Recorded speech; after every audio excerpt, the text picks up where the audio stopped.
Welcome to another episode of The Profile. I'm Gary Dunn, and in the comfy chair tonight we have the drummer for hire of the moment, Mr. Dennis Bird. How are you, Dennis? Good to be here, Gary. Thank you for coming in, mate. Pleasure, mate. Love the shirt. It's nice, isn't it? You're one of the best dressed guys I've seen on this show. Well, that's a good thing. Yeah. That's a good way to start, isn't it? And I'm wearing your Norwood tie. We always Yep. wear a different tie, so in honour of Norwood, the Red Legs in South Australia, I'm wearing this tie for you. Well, I know what you're going to ask me, so that's where I was born. Okay. Can you just wait till we get to the question, please, Okay. Dennis? Okay, no worries. So, Dennis, first question. Where were you born? I was born in McGill Road in Adelaide. And, It's a series music. It's on McGill Road. It's a series music. Is it? Yeah, Must well- be a new place. Yeah, well, it's Yeah. been there for 20 years. Yeah, well, that's new to me. Yeah, in the 40s, and that's right on the edge of Norwood. So, Yep, yeah, Norwood boy. it's on the way out to Para Hills, That's right. McGill Road. Yep. So, okay, so what instruments do you play? I'm a drummer. That's what I've done my whole life. I considered a piano and work things out. So you actually play piano and No, I don't play piano, but I can sit and work out harmonies and chords, Yep. etc. Yeah. What was the turning point in your life where Well- you, that moment?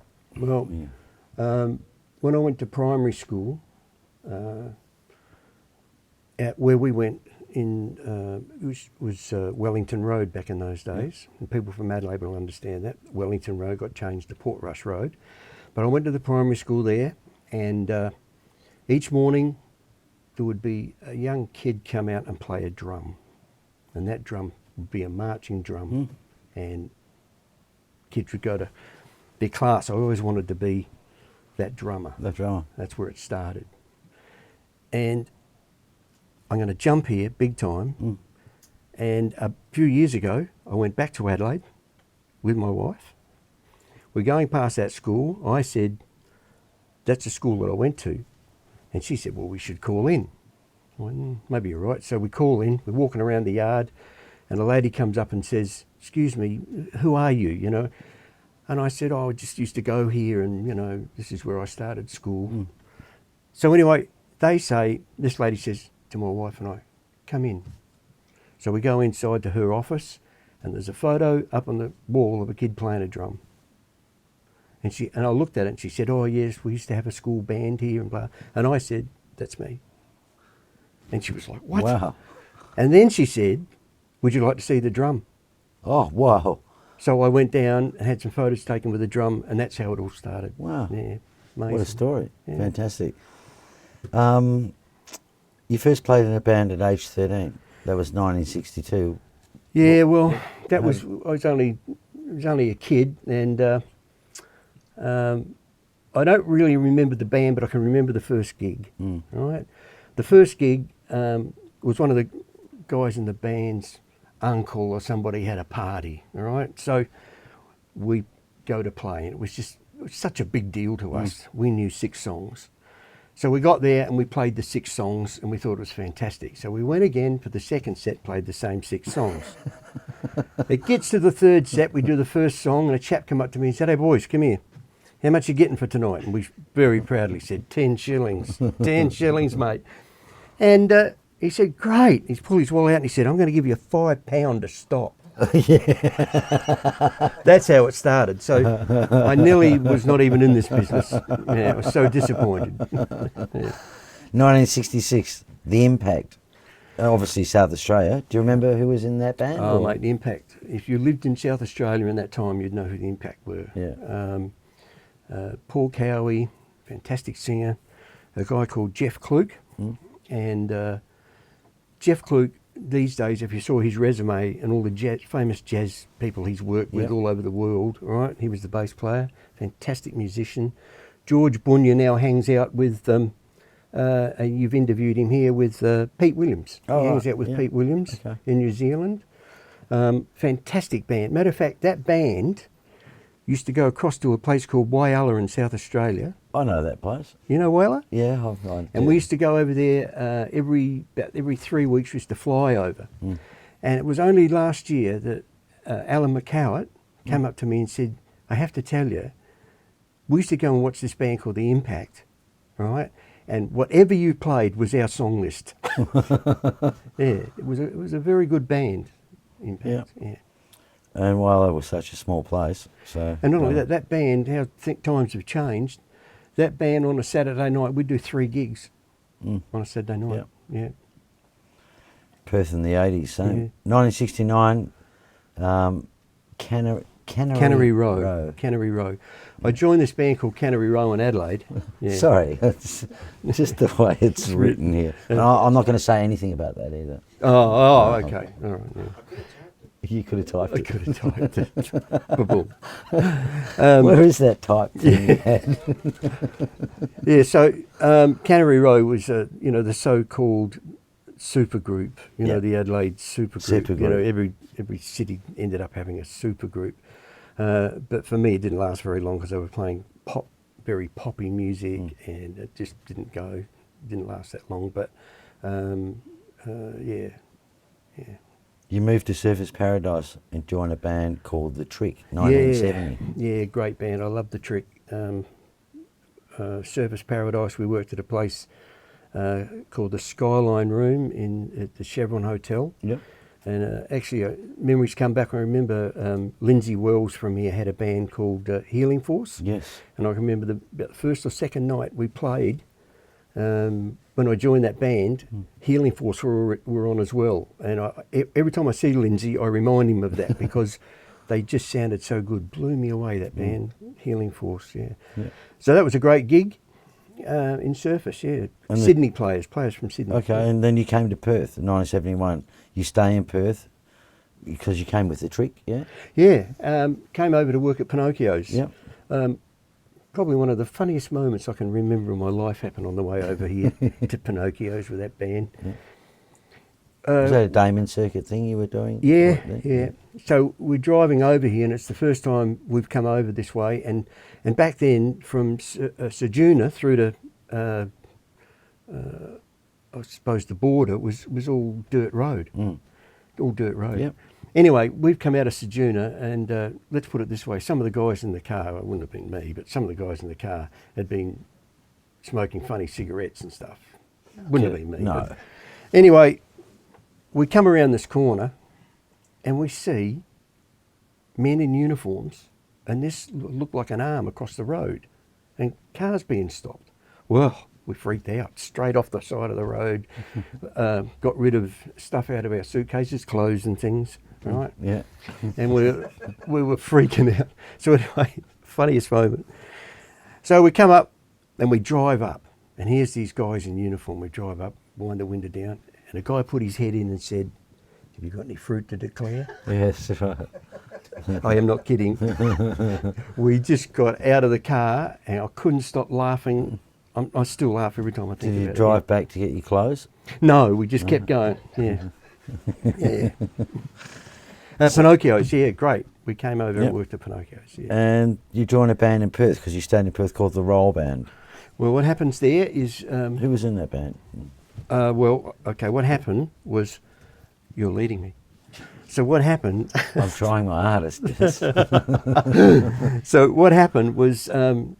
we'd finished Pinocchio's about 2 days to go, and there was an agency here called Victor Kalis and Jimmy Chaplin run. Kalis had this agency here, and they got the keyboard player and the bass player and myself, which was Jamie Rigg, Philip Rigg and myself, and they said, "We want to put this band together. If you don't go back to Sydney and stay here, we will double your money and pay for your accommodation." We went, okay. So what band's this? And it was this band called the Roll Band. So suddenly we're in Perth, which I must say, really an outsider coming to Perth at that time, when I first got here and we opened up a paper and we saw all the gigs, pages and pages of gigs, it was amazing. We just didn't realise that this town was that much. There was more gigs here than anywhere in Australia, without a doubt. Yeah. So anyway, we ended up staying and joining this band called the Roll Band, and they were the players. And it was with they put a girl called Maggie Hammond. I don't know if you ever heard of her. No. A girl called Maggie Hammond. I'm not with that the band. old, Dennis. So, Thanks, mate. so back to South Australia. So you only stayed here for a little while? You went back to South Australia? Oh, no, that was a year or so, I suppose. Yeah. I went back to South Australia, and the reason I went back is because a chap over there called Bob Gardner put back together. Yeah. You know Bob? Oh, well, Facebook, I see him every day now. Oh, right, Yeah. okay. Yeah, Bob Gardner had a band called The Hearts, and he put together, he re-put the band back together, and he asked me to play. So I wouldn't believe it. We get back to Adelaide, and we rehearse, and we get this band together. Guess where the first gig is? Gobbles. So drive back again. Back to Perth. Back to Perth to play Gobbles. Yeah. Yeah. Wow. And we stayed there for about 2 months, I suppose. Something like that. So I think Bob's still in Adelaide, isn't Yeah, he? Yeah. yeah. He's quite a legend, I believe. Oh, I haven't heard from him from years, but I do know there's a Facebook page and that he Are you on runs. Facebook? Yeah. Well, I'll marry you up if you like, because Oh, I'm sure thanks very he'd much. love to hear from you. Yeah. Okay. So that's the Hearts. You move back to South Australia, the Yep. Hearts, you come back, you play Gobbles. The Hearts becomes Ronnie Byrne's band. Yeah, well, Ronnie Byrne came over and he needed a backing band, so they knew we were here. So it just got teed up that we ended up working with Ronnie, great guy, Ronnie Byrne. His manager, Jeff Joseph, used to play cards every night, and I don't know how much I used to owe everybody at the end of the week. But, He used to get all this money back. oh, yeah. Anyway, very good, Ronnie Byrne. Yep. So 1973 you started Latender, the resident band. So who was in that band? Well, what happened was a drummer here who used to be with the Vibrants called Ricky Kent, and he was a drummer with the Vibrants, and he was over here in Perth working at Latender. And he also had a music school called Systematic School of Music, all right, which I think that's where Al started. So where you started, Systematic School of Music? Yeah. That's what we hold this show. Was that when you were sitting in that room?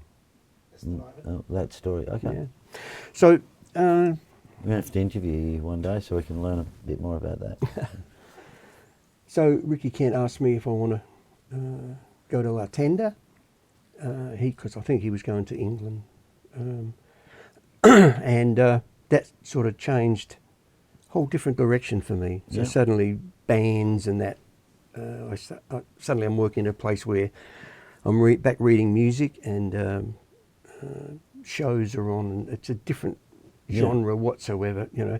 And I must say that during that time in Perth, even though there was lots going on with, you know, Mark IV, Troubadours, etc., Statesman, all those bands, there was also this other scene with Latender, the nightclub, Romano's, and then later Godfather? And, The Godfather, Yeah, yeah, yeah, all The those. Godfather and Subi, wasn't Yeah, it? Down on, yeah.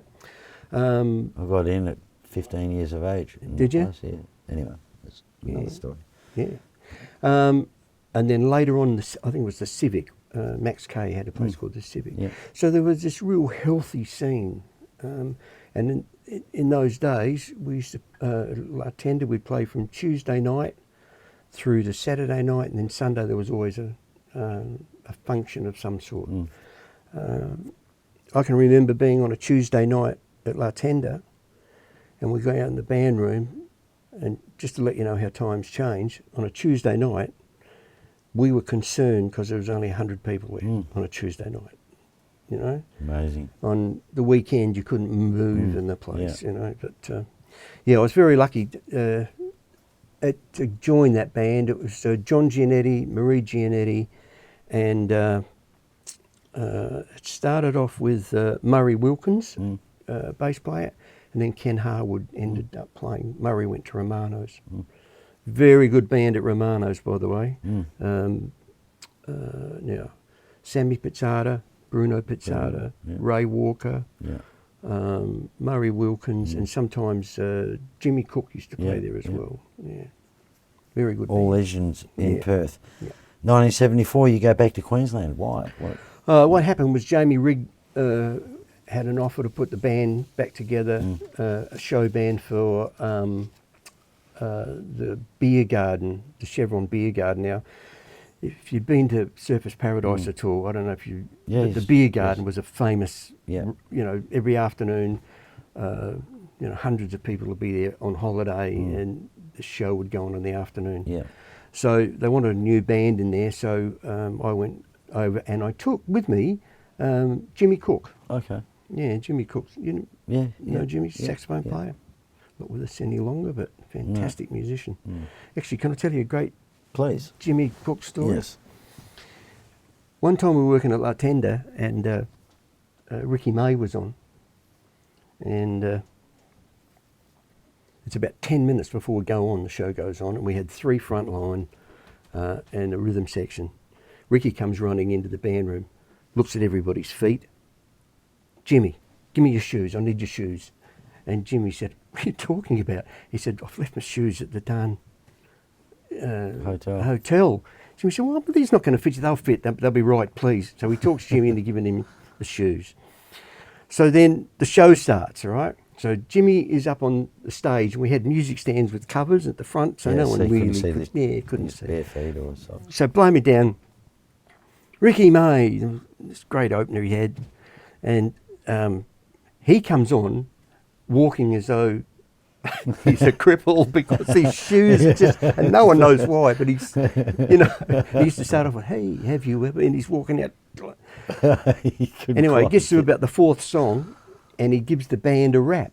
And he says, this is a really good band here. These guys could work anywhere. But he said, I've got to tell you, things are tough. Things are really tough. He said, just to prove how tough they are, come here, Jim. Gets him out the front. So he brought Jim out the front and said, where's your shoes? Did he say you're wearing them? No, he didn't. He just took it, you know, and did about 10 minutes on why he didn't have shoes on. Yeah, typical Ricky. Another one with Ricky, just while we're talking. Another one with Ricky. One day, this was with the big band in Sydney, and he said to me, hey, Den, they're all on and I'm about to walk on. I'm the last one to go on. And he said, Den, do that Indian thing after the 3rd song. Just go into that Indian thing that you do. Oh, okay. Play the first 3 songs. As soon as the song finishes, and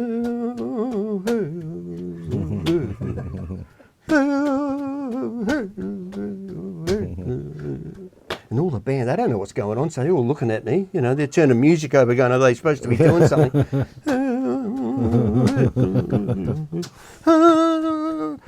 And Ricky came up and he said, are you on drugs?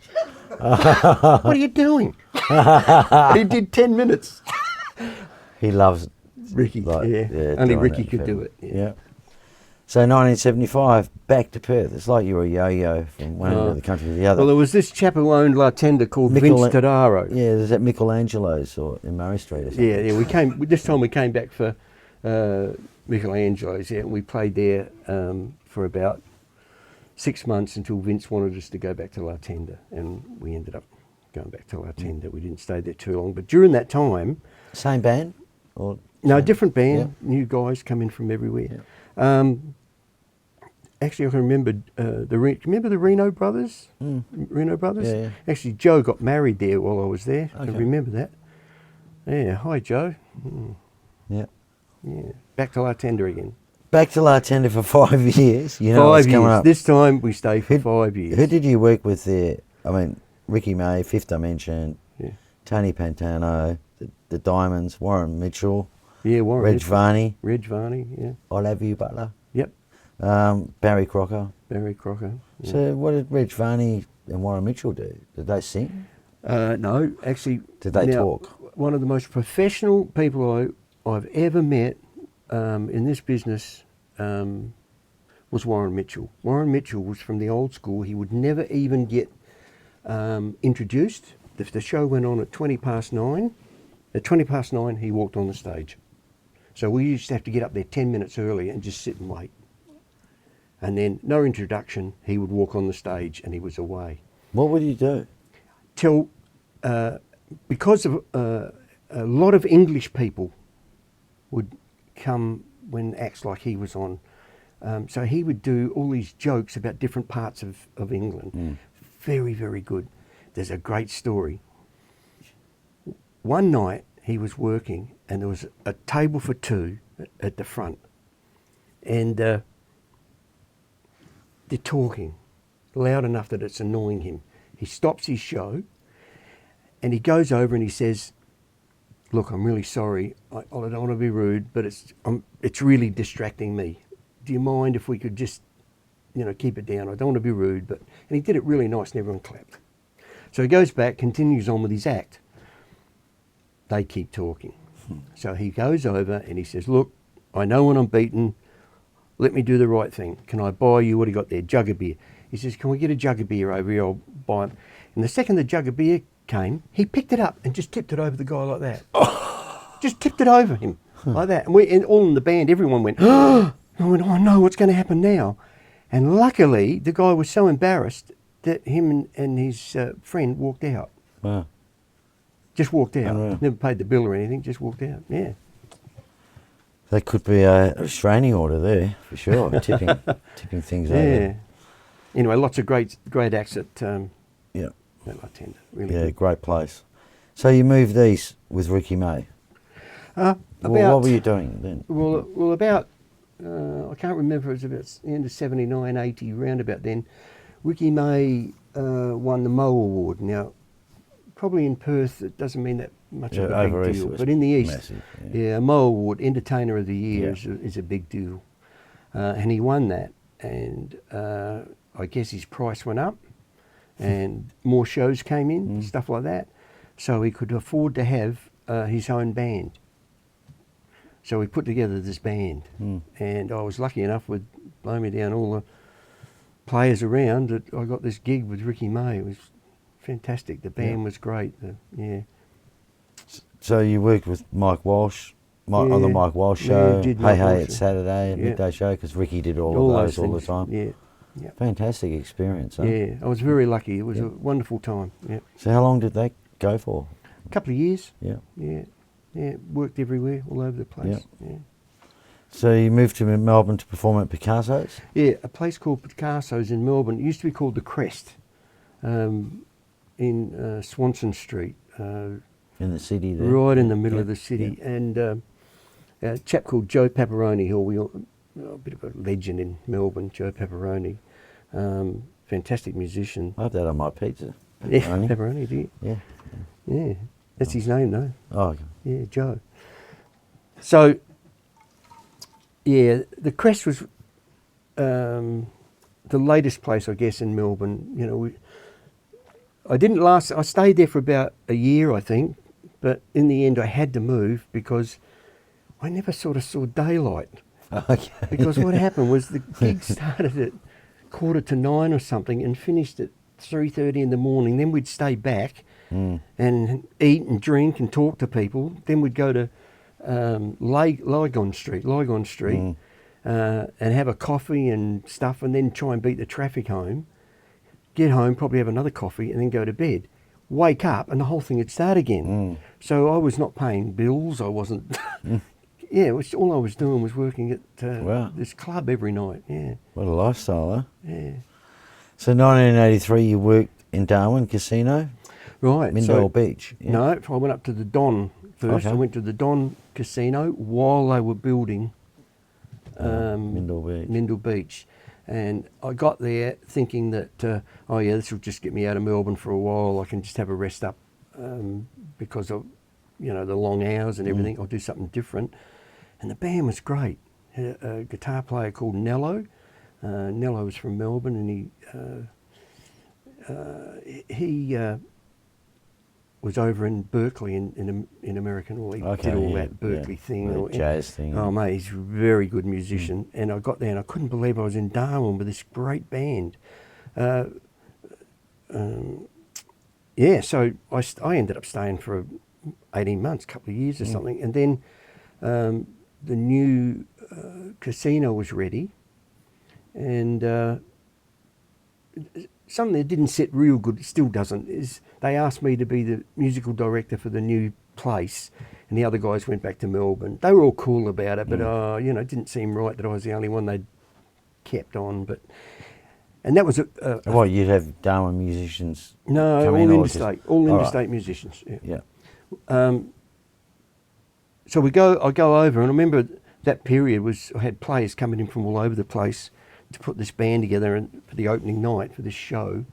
There was 15 dancers, there was, it was full on for the opening. And you were playing as well as... Yeah, playing. But because we had to get into the showroom and practice on the stage to get it right, and they were still working in the place, we couldn't rehearse until 1 in the morning. Some of the workers didn't finish till midnight. So our rehearsals was like 1 till 6 in the morning and all this sort of thing. It was really odd. But stayed there for a while. About 10 months or something. Okay. Then you come back to Perth. New till- Latender, because the old till- one burnt down. It's a couple of things that happened before then, but the old Tell one me. had burnt down. Yeah. I guess all the rooms, you can imagine all the rooms, nightclub burning down. I don't know, whatever. Did they find out what... No, I don't know. No? Okay. I don't know. I don't know. I don't either, Yeah. so... Yeah. Do you know? Yeah. No. Yeah. No? Yeah. Do you know? No, don't know. Lips are sealed. Yeah. That's a good name for a song too. So where are we up to? You knew Latender, so Right. you put another okay. band together, or... Well, before that, I'd gone back to Melbourne and I go up to Hayman Island. And what happened was, this is the first time I go to Hayman Island. There's a chap over in Melbourne called Vestry Roha, and he was a trumpet player, and he was rather a, famous trumpet player in Asia, and he'd come to Melbourne to live in Melbourne, and a chap called Dennis Richard, who was the managing director of Hayman, wanted to put a new band and entertainment up there. So they just went around Melbourne going, we'll offer you this, we'll offer you that, we'll offer you this, and just picking players and put a band together. And, Oh, okay. and the offer was just so good. It's hard to refuse. Yeah, mate. Yeah. So we went to Hayman with Vestry. Yeah. Okay. Then Vince Tadaro phoned me, who owned Latender. The new place is built. Dennis, you better come home. So I came back to put the band together for... But you got a taste of Hayman. You got a Okay, taste of good Hayman, yeah. And you actually worked at concert music. I started to teach at concert music on a guess, I think it was about 1986. That's the first thing that I actually did other than play. That would have been Murray Street. Murray Yeah, Street, yeah. So from, 1963 or something through to 86, I was lucky enough to be playing, So I started to teach with Graham at Concept. And Bruce Devonish got me that job, a drummer called Bruce Devonish. Great player, great musician. And it just got out of control. I was teaching on a Monday to Thursday, I was teaching from 3 in the afternoon till 10 at night. On Friday night, I had a gig. On Saturday, I was teaching from 9 o'clock when the shop opened through to 5 o'clock when it... And then I was driving home and going to the casino to play. And during that period, I actually ended up getting sick because I just overdid things. But I just couldn't believe how many drummers there were in this. Yeah, anyway. Who was your star student? Did you have one, or can Oh, you there remember was- anyone that's around now that you were teaching then? Gee, I or- just can't remember. There's, No? quite a few. There's Lots of them. lots of them. Yeah, okay. Lots of them. So 1989 you start at Abmusic. What was that about? Bruce Devonish was there, and he asked me to come over and have a look at this place called Abmusic. And the reason being that, who was it? Gary Howard. Yeah. Gary Howard was teaching there. You know Gary? Yeah, I know. Yeah. I know Gary very well. Great player, really good player. Yes. Um, And he's and- got the same name as me, so... well, it has to be good, doesn't it? What, Howard? Is your last name? No, Howard? no. So anyway, You know I'm done. I go around because Gary, if I remember rightly, was going to Europe to support. Still got the blues for you. Another Gary. Yeah. Moore. Gary Moore. Yeah. He was in a band. I'm not quite sure which one it was, but they were going over there to support that. Would I fill in while Gary's away. And I wasn't that keen, to be honest, but I went back the next day, and that was 30 years ago. Wow. And I'm now CEO of Abmusic Corporation. And yeah, off and on, I've been away, come back, been away, come back. And the place has been a very good place. So it's a Curtin, isn't it? It's opposite Curtin. And it's opposite on Curtin. the Clontarf grounds, but up the front. And I mean, Paul Reynolds, Fozzie, Brenton Fosdyke, Paul Ewing, Howie, Annie Neal. They've all toured there. You know, it's been a... and they all say it's a great experience as well. Well, I'm pleased to hear that. Yeah. I'm pleased to hear that. So... exactly what happens there? Can you elaborate a bit more on that? Okay, well, it's an accredited courses, exactly the same as the conservatorium. Yep.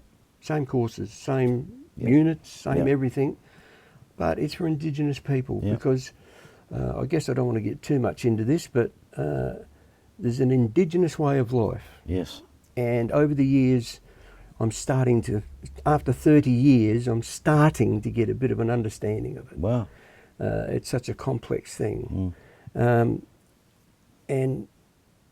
for an Indigenous person who has some talent and wants to get onto music and get into the mainstream, they would find it very difficult to go to the conservatorium.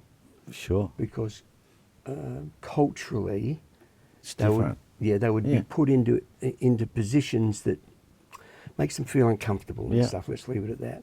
So this place called Abmusic, Mark Bimbarker started that off, Mark. Yeah. And he wanted it to be that Aboriginal people could get some training so that they could get into the mainstream with music. And over the years, we've had bands in Japan, America. We had a girl represent Australia in a singing contest in Europe.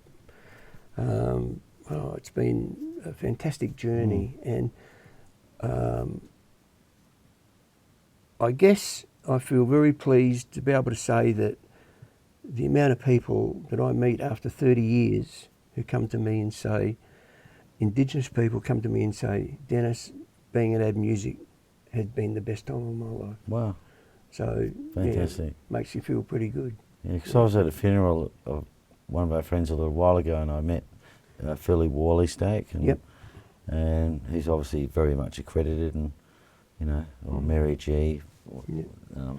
Mark. Mark, who you talked about before, and they're the first time I've met them because I've always wanted to get them on this show. And if we want to, we have to go to Broome, and we do want to. There's this funding that stopped us, but I think Phil's around, so we're going to try and get him on the show, and because there's a lot of Indigenous artists. A pretty good arse, mate. Yeah, he really is. And I saw Phil play Didgeridoo at this funeral, and it was just emotion, just the way he played it, and just the noises, and just he talked in Noongar, and it was a really interesting thing. And so we should be trying to get that on this show, but obviously we need funding to do that. If and you it's go been past difficult. Manning Road one day, call in and see me, because most people who go there get a bit of a shock when they see the facilities and what's actually there and the standard that gets reached. And, Well, I'm sure it's as good as anything. So, it is pretty good. and so they should have. I mean, I've been to TAFE, Whopper, plenty of times, and if that's the equivalent. And there's lots of good stuff going on there, and There sure and is, the mate. facilities are second to none. So, I should must hope yours say- are as well out there. Yeah, they're good. I must say that the standard of players in this town, because of places like Whopper and that, there are musicians here that are world class, mate. 100%. Very, very good players. And even before Whopper, like in the 80s, there was some 70s, 80s. I've always seen world-class musicians around Perth. For whatever reason, I don't know, whether we're isolated or which we are. There's some drummers that come to mind here. There's been some great drummers, mate, that live in Perth and do things all over the world and stuff. Yeah. And Can you name some of them, or you want to, or not? Oh, you know, even we had an accident, have we? Yeah, well, this drummer over there is dropping a book on the floor. He's, Well, coughing. yeah, And, well, let's start off with Alan. Very good, very good. No, there's been just great players. Yeah. Yeah. If I start to say a few, I feel as though I'll miss someone. Yeah, okay. And then, Sorry to put that pressure on you. I'd feel embarrassed because I've missed somebody. Okay. Yeah. So let's go to 1991. Now, this is an interesting year for you because you go to Hayman Island and work with your future wife. That's right. Yeah. Elaine. Elaine. Elaine. That's right. Oh, yeah. I didn't know her as Kelly. Yeah, well, she's actually Elaine Bird. Yes. Yeah, you mean Elaine. Also known as Kelly Green. Yes. Yeah. Or KGB. Or the KGB, yeah. Yeah, so... You infiltrated the KGB. That's right. The gig in Hayman was very, very demanding. Yeah. For example, we'd start at, say, 7 o'clock, first break 20 to 10. Tunes would just go like that. Kelly had to sing one night in Italian, in French, some Japanese, and some Polynesian. It was very demanding, and she'd had an operation before we went on her hip, and she, over her recovery time for that hip operation, she learned how to sing in Italian, French, Polynesian. And she's since got rid of that hip and replaced it a few times. I know, hasn't she? she's had 5 hip replacements. Yeah. You've only got 2 hips. Hip to be square, mate. Yeah. So you just obviously took a liking to hips. To hips. I don't want to be... Very good, Gary. Very good indeed. Yeah, yeah. So romance It was hip. began. Yeah. And we got married in 1989. So what, we've been married 20 years. Cool. She's a beautiful woman. Your I'm wife. very lucky, man. Yeah, you are certainly. So, 1993 Tuxedo Junction. So many bands. So, mate, there's half of this missed out. But, So who was in that band and where did you play? well, Tuxedo Junction was the band really from the new La Tenda. We decided that instead of going to a club and just being a band at La Tenda, we thought, no, hang on, we'll have a band at La Tenda, but we'll have a name for it. So if anything happens, the band could continue on. All right, yeah. So the band was called Tuxedo Junction, and the original band was Peter Pacini. Cannot speak highly enough of the man. Peter Pacini, bass player called Phil Bailey. Yeah, Phil. Phil, great, one of my great friends. We brought a singer over called Penny Walter from Melbourne. And I met a chap, he came to audition, this guitar player. And he really wanted the gig. And I can remember this. And if he's watching, he will already know who I'm talking about. And what happened was he did the audition. And I rang him up and I said, you would have to be the worst reader of guitar I've ever seen. But gee, you're a good guy, so you can have the gig. Yeah. Whereas George Giannecchi. George. Yeah, funny guy too, George. Yeah, and George now works with us today, and he's a very good player. Right. And he's Always, and we had an extra keyboard player in that band to start with, John Calabrese, a young guy called John Calabrese. Played with John at Gobbles for quite some time. Yeah, so. great player, Yeah. very good player. I played with him later on when we get there. Okay, no worries. So these days you do what? These days I do, am I allowed to mention it around here? I do a Neil Diamond tribute show. That's okay with Brenton Fosdyke. With Brenton Fosdyke, and it's everyone that sees that show always speaks very highly of it. It is of a standard in my belief. Yeah. So I do that, and I do.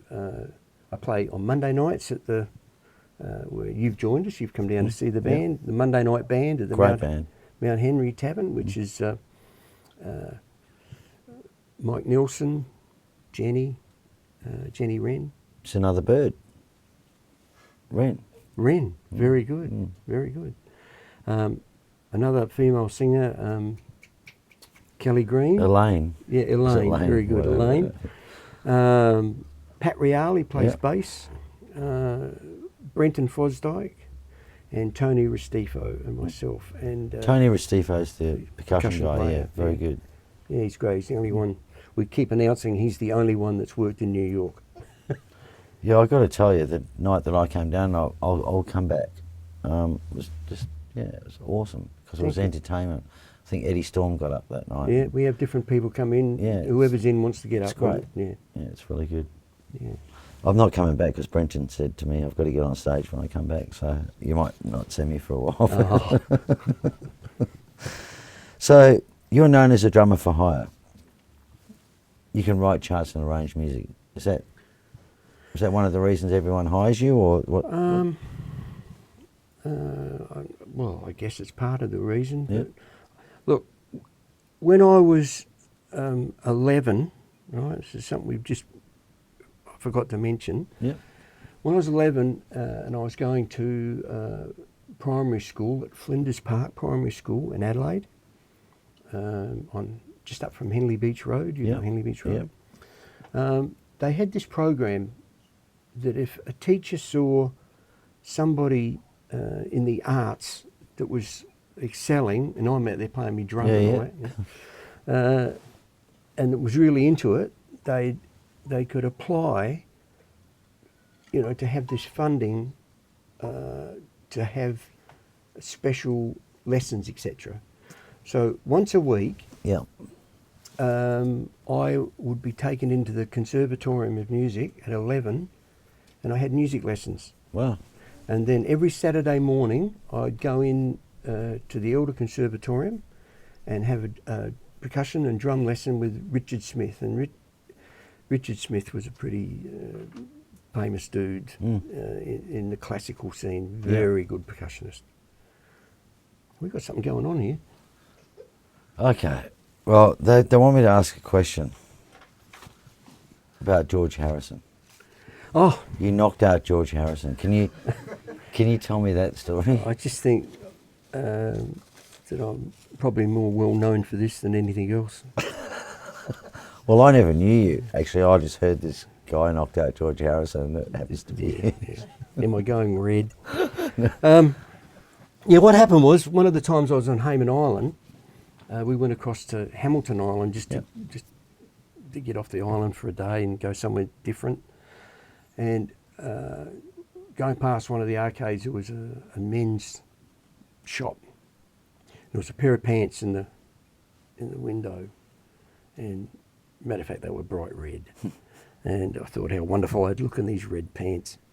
Anyway, I said, I'm going in to get them. So I go in the shop, and there's a big glass door, and I can't open this door. And I'm thinking, crumbs, how do they survive, these people? You can't even get in the shop. And I'm like pulling this door. Anyway, I get in. So now I've got the pants in a bag. I go like this to the door and I said, oh, thanks, mate. See you later. And I give it an almighty heave because I know it. But this way, it's like lightning. It's like, and the door. It's easy. Oh, mate, it's easy, just all right. flew over. It flew. Now, there's a chap walking in who was probably thinking, oh, what am I? And the door just goes bang and hits him. He drops to the ground. I close the door and I'm like, oh, I'm sorry. Without a word of a lie, he stands up. He's that far from me, and it's George Harrison at the Beatles. What did he say? I'll never forget it. You want to know? Yes, please. And that's all he said to you. That's all he could say. Did you get an autograph? Or? Get an autograph. Very good, Gary. Very good. I'll tell you a good story. I actually went to a Beatles concert. Did you? I lined up all night to get the tickets. Got the tickets. Was that 60? Four? 4, yeah. Yeah, in 64 Adelaide? in Adelaide. Oh, Yeah. mate, huge, just huge. The whole city came to a stop because the Beatles were in town. Pretty amazing. So I line up and get the tickets, go to the concert. I never saw a thing because everyone stood up and ran to the front of the stage. Yes. I never saw They a made so thing. much noise. Yeah. Then they start screaming. Yes. I never heard a thing. No. So I never saw a thing. I never heard a thing. And to this day, I can remember it like it was yesterday. It was just such a buzz. I can remember going home going, wow, how good was this? Yeah. Amazing. So, obviously you like Norwood. They're Mate, from let me tell you South something. Australia. Yes, please. There's only 2 sorts of people in the world. Yeah. People from Norwood and people who wish they were. Well, I'm not any of those. So, I'm not a person of the world then. Oh, there you go. Yeah. But, so do you actually have AFL footy in? Do you like AFL or it's just... Oh, I'm an Eagles nut. I'm an Eagles nut, mate. I thought you were going to say something else then, Yeah. but that's very good. We No. can continue the interview now. Yeah. Okay, so first concert you went to, was that would that have been the Beatles? In 64, you couldn't hear anything, couldn't That's see probably, anything? around that time. Yeah. Earliest influence by a band or musician? What would that have, what's your earliest influence? Okay, my father was a trombone player. Yep. Okay, so I grew up with my father practicing and playing trombone, and as would have it, that I found out many years later, I met this guy called Brenton Fosdyke, Yeah. and we're going through some stuff at his house, and he said, "Oh, my uncle used to blah blah blah," and it turned out to be the same band that my dad played Oh my in. God. Yeah. Wow. So yeah, he used to play at the Palais and stuff in Adelaide, and he also used to play back in those days. It was a big deal to brass bands. Was a different era, and they used to have brass band competitions, and it was quite a big deal to win a competition in a brass band. And he played in the Tanunda brass band, and they won quite a few competitions. And not only that, some jamming would go on in our house. Players would come around. So I grew up, music going on all the time. Yeah. Yeah. Nice wine in Tanunda. Fantastic, Yeah. fantastic. Beautiful stuff. Okay, so other jobs throughout your life, did you have any, or was it always No, been it's been luxury of music? Yeah, I've You're a been lucky man. Oh, aren't mate, you? yeah. And not only have I enjoyed and been lucky at what I do, I've always been in good situations, and I've been with. I can't think of a player that I don't really, really like, or I've never had problems with Thank anyone. you. Thank you. Let's Yeah. move on. Okay. Favourite band of all time? Oh, I suppose, look, the Beatles have to be up there, but heaps, Earth, Wind and Fire, Oscar Peterson, it just goes on. Yeah. So if you were stranded on a deserted island and you couldn't get my album, but you could take one album. Well, I might have it there because I'd be joining Kelly. Kelly was going to have your album. So what album would that be, do you think? I thought you might ask me this, Yes. and I had to think about it. And I think, to be honest, if I had to have an album that I had to play over and over and over, I've come up with Oscar Peterson, Ed Thigpen, and who's the bass player? Can't think of the bass player was now. Ray Brown. Ray Brown. I'd take his album West Side Story. Yeah. Yeah, great. So I could hear that over and over. That's something that wouldn't. Just fantastic. And I'd be trying to work out how they play so well. Yeah. Because they're good. Yeah, because they're good. Yeah. They're probably the best ever. Oh, if mate, I you love that like, band. yeah. Yeah. So your favourite TV show growing up? What would Well, that be? you've got to remember that at my age, when I was growing up, we used to listen to the radio. Hop Harrigan on the radio. Okay. Pickabox. You're showing your age now, Dan. Yeah, I know. I've decided that when I get grey hair, I will stop. Let me rephrase that. What was your favourite radio show growing up, Dennis? Okay, so yeah, I can picture it plain as day, sitting around the table listening to Bob Dyer and Dolly Dyer, and then there was this wonderful thing called television, and we used to go and stand out the front of shops and watch television through the window. Yeah, but once we did have a TV, I used to come home from school and watch the Three Stooges, things like that. But as it went on, all that Three Stooges, yep. But you know, all those F Troop, Get Smart, Ricky May's favourite show that was Get Smart. It's funny because I was at work the other day and I wanted to talk to the boss and I said, Cones of Silence, and he went, huh? And it's like a bit young, so I couldn't remember. There's a great episode where he had a trumpet. Have you seen that episode? Yeah. Where he joins a Tijuana brass. He's got a trumpet that he talks into. Yeah, he talks into and it starts playing. Yes. And when they take the band leader away, they say to the band leader, "Don't worry, I'll be seeing you." And the band leader had one that starts playing. Da, da, da, da. So the Cones of Silence come down and they couldn't hear each other because that place. Yeah. Anyway. Fantastic. So do you have any unfulfilled ambitions, Dennis? Anything?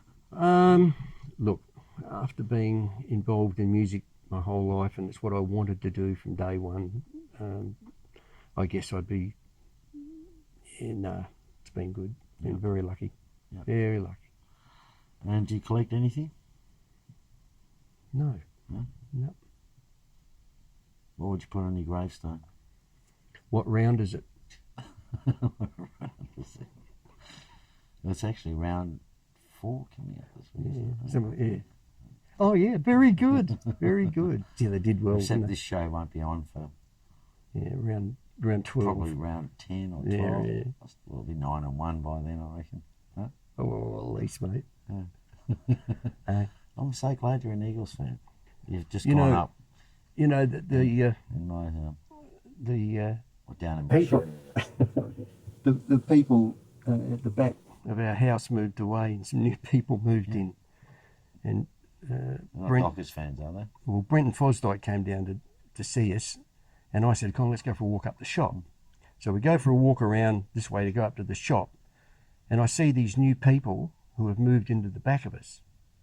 I see them in the street, and as I got close, I said, "Oh, hello, welcome. I live in the house behind you." And the answer to that was, the lady said, "Are you the man that watches the football?" That gives you an idea. Yeah, I know. I get it around my area as well. The kangaroos hear me. So, okay. Is there something we don't know about Dennis Bird that you want to tell us? It's not a... Well, because I've watched quite a few of your interviews, I expected that to happen. So I had to think about that, and I guess the only thing I could say is that, believe it or not, I think I was meant to be a cricket player. Why is that? Because when I grew up, have you ever heard of Les Favell? Yes. He was the captain of South Australia. Yes. And then in the Tide Test, the famous Tide Test in Brisbane, he played in West that. Indies, 61. Yeah. Exactly right. Well, he used to board with us in our house. Now, as well as that, I used to go to the cricket a lot with Donald Bradman. Wow. And I used to be coached by Bradman. Wow. So no one... What happened? I think I was being primed to be a cricket player. So when I decided that that first band, the impact was going so well, and you had to make a choice. Well, there were girls in those days. I was a young guy, pop star. What do you? So when I decided not to take up cricket, there was a bit of an outcry. Yeah. Now, because that is such a huge statement, and I never talk about that to anybody, because it's just too out there. So I bought this. This photo is me and Bradman at the cricket, and that's his signature across the top. Wow, my golly gosh. Sorry Phil, can you get a picture of that? Can you zoom right in on it? Yeah, so that's just to prove that it really did happen. Yeah. Wow. That is unreal. Yeah. Now, there's a story about that photo. That's at the Kensington Cricket Club. Yeah. and that was his home. He only lived sort of across the road in Holden Crescent. So at the cricket club, there wasn't a lot of photos of Bradman at that oval because they've moved ovals now. That's not the same oval where they play cricket anymore. Yeah. So there was only 2 or 3 photos. So that photo, I was told by my cousin, was up behind the bar on at the cricket club. And how they got signed was Bradman came in one day and said, "Whatever happened to Dennis?" Oh, wow. He said, "Give me that photo." And they brought the photo down from behind the bar and he signed it. And then they sent it over to me. That's how I got that photo. So you never talked to Bradman after that, or? No. And he was worried about whatever happened to you? Yeah. So there you go. So you're still playing with wood, regardless? Very good. You know? Yeah, very good. So, yeah. It's amazing, isn't it? Yeah. So there you go. Gee whiz, can you believe that's me? Have a look at that. Oh, no, I can't, actually. No, you can't. Totally different. Yeah. Yeah.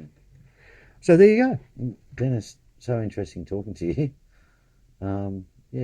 You had a huge contribution, haven't you, in the music industry all over Australia? Yeah, I've been very lucky, mate. And I've loved every second of it. I've got nothing that I regret. And I'm just consider myself to be at the age that I am, and I can still play on a Monday nights and what a wonderful journey for you. Yeah, and, it's been good. Yeah. And life is about being happy and being in the moment. And that's something you've been able to do 100%. So. Yeah. Just quickly Good before luck. we go, I'd just like to say congratulations to you on this show and the staff that you have. Phil, I'll tell you a story quickly about place Phil, when he was a young lad. He used to be at a place in Adelaide called Max Peppers. You got time for one quick? That was a hot place. It was a hot place, Max Peppers. Yeah, work experience it was. Anyway, I can remember many years ago, I got a studio gig to go to Max Peppers in Adelaide. I drove there because in those days, if you got a studio gig, you took every cymbal, every drum known to man. You didn't know what the gig was going to be. So I got there, started to bring the gear in, and a girl at work there came out and said, "Oh, they've had a car accident. No one's hurt or anything, but can you come back tomorrow and you get paid twice?" Hey, all right. All the gear back into the car, every symbol known to man, right back in the car. We go home. Max Peppers it was. Next day I go there, I bring everything in, set it all up, symbols, everything. And then they walk. "What's all this for?" "Oh, what do you mean?" What I had to do, there's a station over there called AD. I don't know if they're still there, 5AD, all right? Bob Francis. There used to be a chap called Bob Francis. He's the one who brought the Beatles to Adelaide, Bob Francis. Anyway, on that station, news on the hour. And what they wanted me to do, 4 voices went, this ice cream called Amscol. 4 voices went, "Amscol." I had to go, "Ch-." That was it. That was it. That was it. Every symbol known to man. Now, you'd think that anyone could do that. But back in those days, if you got somebody to come in and do that wasn't in the union, wasn't in the, all sorts of things would happen. So, yeah. And Mark and Al, I think you guys do a fantastic job. Thank you. And I think what you're doing is a very good thing. And if there's anything Kelly and I can help in any way, we're only too pleased to help, mate. Well, with Kelly's helping with the gig. That's right, got a gig coming up, yeah. Well, we just did it, really, if you get... Yeah, right. And thanks for your help, just being here and supporting Kelly and all the musicians you support. Obviously, it goes a long way, and particularly what you do at Abmusic. I mean, that's been a journey for Indigenous people. I'm sure you're appreciated, and that surely makes a huge difference in their world. So accolades to you, mate. Thanks very much. What clip are we going to watch after this? Oh, look, believe it or not, I'm not someone that over the years, this was sent to me. I don't even collect things like this. Over the years, because I've moved around so much, I haven't sort of had, the house where you're there for a long time and you collect things so I haven't had photos.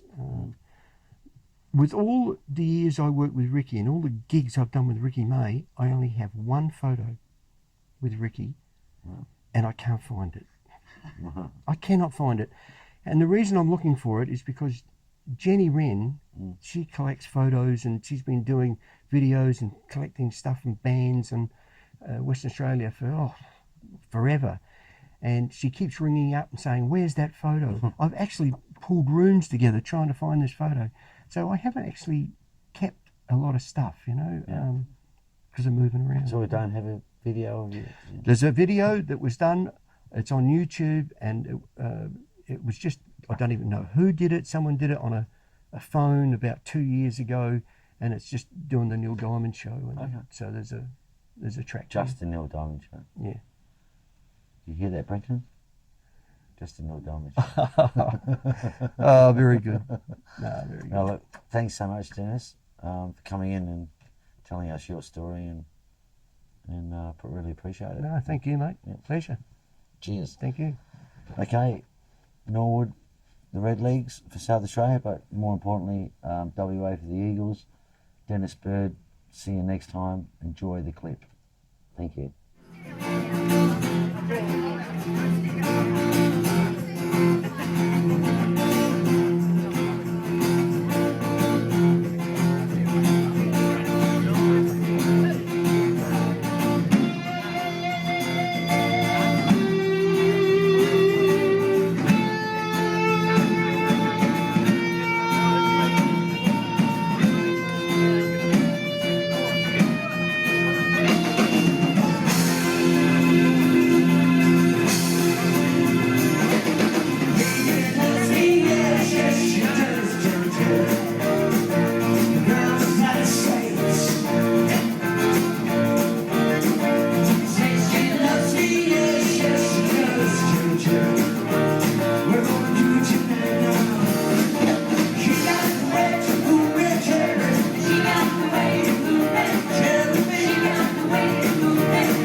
Ladies and gentlemen, it's with great pleasure at this time of the evening that I'm going to introduce to you what I consider to be totally unbiased, but I know the quality of these guys, one of the greatest bands in the world. Please put your hands together for them.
All right.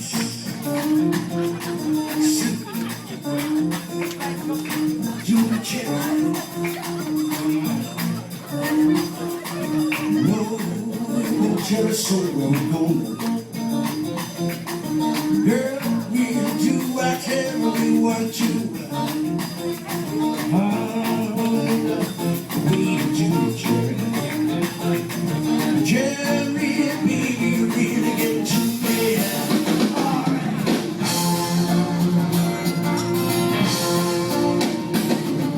You got the way to move it, Jerry. You got the way to move it, Jerry. You got the way to move it, Jerry. All right, come on now, sweet Jerry. Jerry time is here. All the bands.